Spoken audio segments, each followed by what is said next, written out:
Hello, everybody. Happy Monday. Hey, I have a little friend hanging out with me this morning, our rescue kitty cat who's supposed to be an outside cat, but somehow finds his way inside. Um, anyway, okay, so lots to talk about. Your capstones are in, and I am grading them and sending them back as we speak. So off and on all day today. I have been actively reading. Very, very impressive so far, I will say. I've seen some very good stuff, and it's been very interesting. Very, very pleased with the revisions that you've made.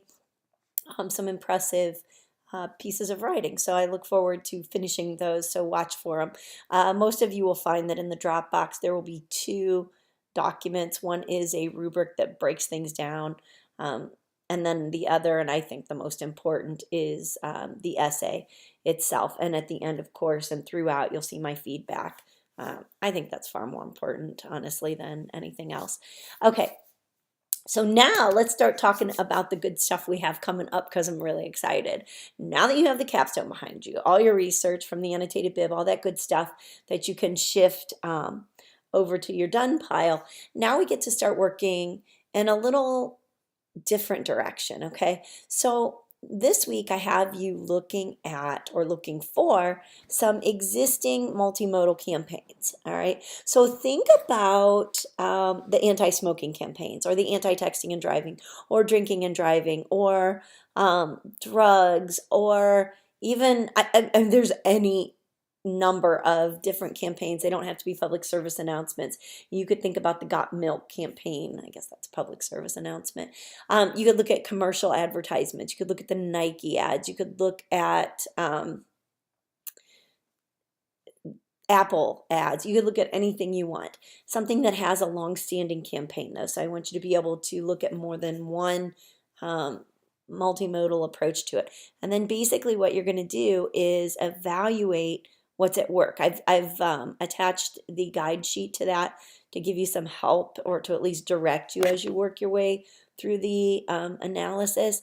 But think about it holistically. Like, why did it emerge? Obviously, if you have, selling products, that's one thing, but it's still designed. Like if you look at the Nike campaign, it's very responsive to the current cultural trends or needs or values. A lot is reflected in commercial advertising about the culture. Believe me, they wouldn't do it if it didn't help them and if it didn't also impose some values. So think about that as well. Really dig in, take a look around, spend some time surfing the web. Obviously, everything is available to you through the various channels online. So take a look, then choose one, and think about the rhetorical appeals being used. What do they know about their audience? What are they trying to communicate?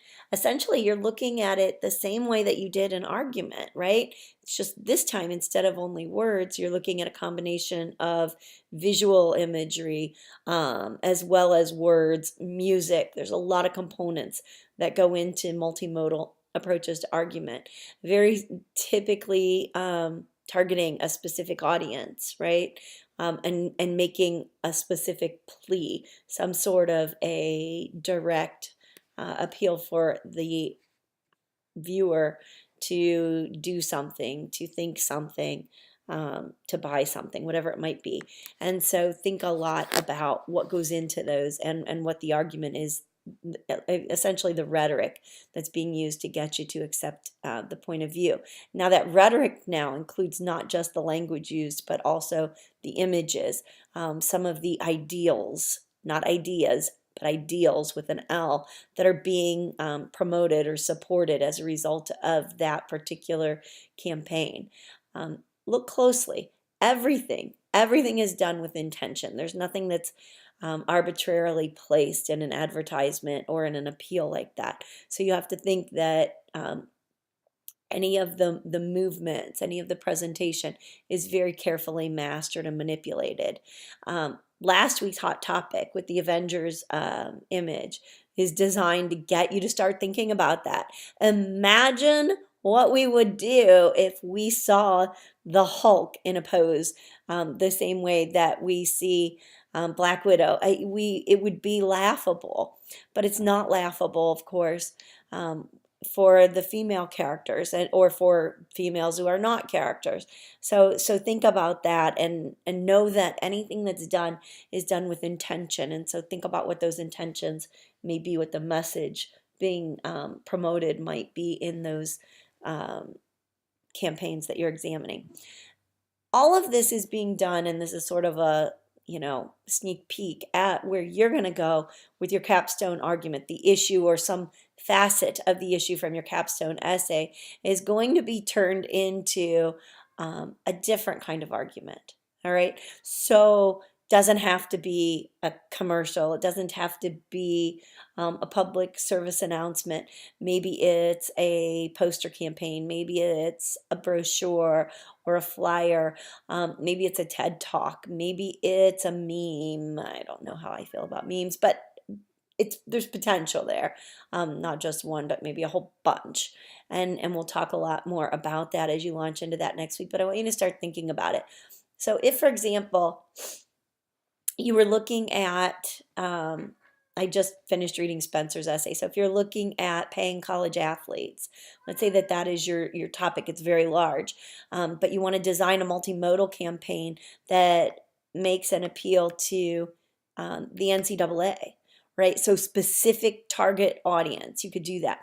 Now, if you wanted to go larger or more general, you could certainly do that as well by looking just to inform, people about why we should allow endorsements.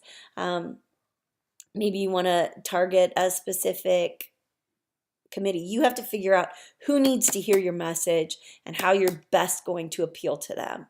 That's what you have to think about, okay? I don't think it's super effective to convince someone of, let's say, vaccinations by just putting together a PowerPoint. How often do you guys pay attention to PowerPoints? I'm going to go with not that often. So what would be the best way to reach your audience? And do you want to narrow that audience? Your multimodal, your recast of the capstone argument doesn't have to be your whole argument. It can be one piece of it. So think about how you could affect some change, like essentially make a difference based on your target audience and your approach, and using a different medium. So using video, using audio, using a combination of those. So just start thinking a little bit about that. You could create a website. You could create, I can talk. You could create a TED Talk, a video, something that might be presented to your particular chosen audience. So start thinking about that. I'm super excited about these because the topics that you guys selected for your capstones were very, very interesting. And so I suspect you're going to find that now that you've completed all the research, you've done the legwork, now you just have to think in terms of who can you reach, or who do you want to reach with your position, with your topic, and which angle on that topic do you plan to pursue. So keep thinking about that. Also, check out this week's hot topic. It was just something interesting that came up, and that's often the case. And it's a talk. I don't want to say an interview, although he was being interviewed, but the piece that we see is more of a talk on his part about millennials. And I think you're going to find it interesting. I know I certainly do. And you can talk about anything connected to that. All right, guys. Don't forget you have homework. Evaluate the multimodal. Start thinking about what you might like to do for your recast argument. And don't forget your hot topics for Friday. Also, don't forget to vote tomorrow if you haven't voted already. Make your voices heard. Have a great day, guys.